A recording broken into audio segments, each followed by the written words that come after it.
Bosman ini mendukung 272 pejabat daerah sejak tahun 2022 dijabat oleh PLT sampai tahun 2027. Bahkan 100% kepala daerah di jabatan gubernur, wali kota, dan bupati di seluruh Indonesia yang hampir 500 wilayahnya hingga tahun 2027 dijabat oleh PLT. Sangat setuju. Setuju tidak ada pileg pemilihan legislatif hingga tahun 2027. Alias pileg 2024 tak perlu diadakan. Juga pilpres 2024 tidak perlu diselenggarakan. Setuju jabatan presiden diperpanjang 3 tahun lagi untuk mengatasi masalah pandemi hingga tahun 2027. Dan pastinya setuju jabatan presiden 3 periode. Sangat setuju di semua daerah hingga tahun 2027. Partai politik tidak berkuasa lagi sebagai pimpinan daerah sehingga 100% semua wilayah di bawah kendali pemerintah. Hal ini akan membuat Indonesia menjadi negara satu komando, garis lurus, tegak kemana aja. Pokoknya kemana saja presiden menghadap, saya manut.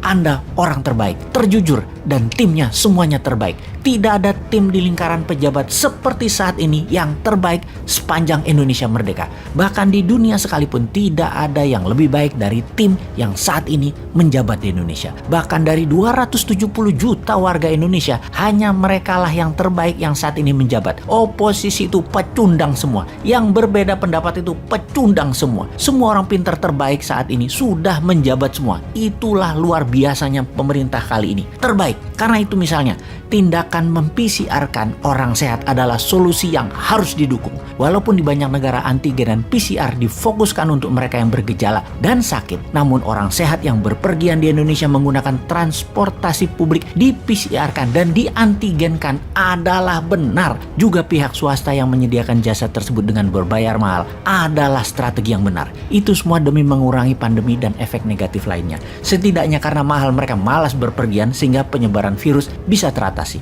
Untuk itu, booster seri 3 dan seri 4 segera disiapkan setiap 1 tahun ke depannya. Sebagaimana Bosman katakan sejak tahun 2020, di mana hal ini penyuntikan vaksin berseri sesuai dengan rencana untuk menyehatkan masyarakat sampai akhir jabatan 2032. Hal ini akan terus dan segera dilaksanakan. Keputusan tegas presiden membatasi ekspor bahan mentah aneka tambang adalah sangat jenius. Eropa panik, dunia panik akan ketegasan ini dan membuat dunia takluk di bawah Indonesia kendali atas bahan mentah yang harus disegerakan menjadi bahan jadi. Bahkan ketika kebijakan 100% larangan ekspor batu bara, di mana negara utara Indonesia marah semua seperti Jepang, Filipina, Korea Selatan, Tiongkok, adalah langkah heroik presiden.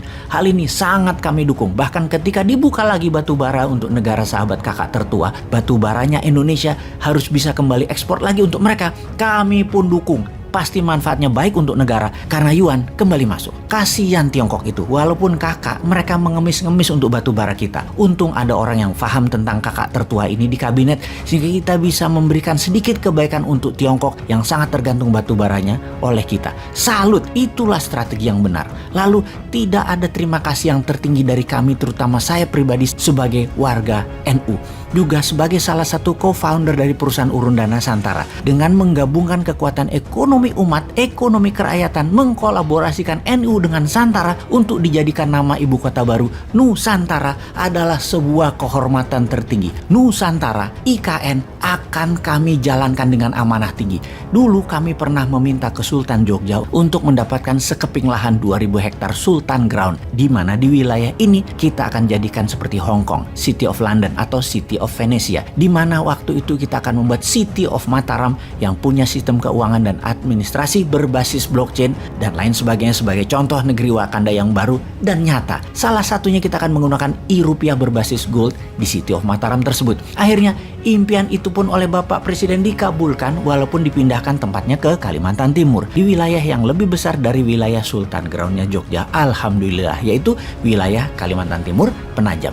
Saya pribadi yang pernah 5 tahun tinggal di Kalimantan Timur tersebut menjadi mendapat kehormatan. Pulang kampung nih kalau saya boleh pinjam frasa dari Obama dulu ketika mengunjungi Indonesia. Sekali lagi terima kasih atas IKN yang investasinya mendekati angka 1.500 triliun rupiah yang kemungkinan dapat dari kakak tertua setelah kita berbaik memberikan batu bara kita. Akan kita laksanakan dengan sepenuh hati mengingat ini adalah anugerah kehormatan bagi warga NU dan New Mind Santara yang dikabulkan permintaannya untuk membangun kekuatan ekonomi kerakyatan dan ekonomi umat yang dibesarkan di ibu kota baru Nusantara. Demikian informasi singkat ini Bapak Pimpinan Tertinggi Negara Indonesia, matur sembah nuwun dari calon wakil presiden 2027-2032 yang tidak diunggulkan oleh oligarki.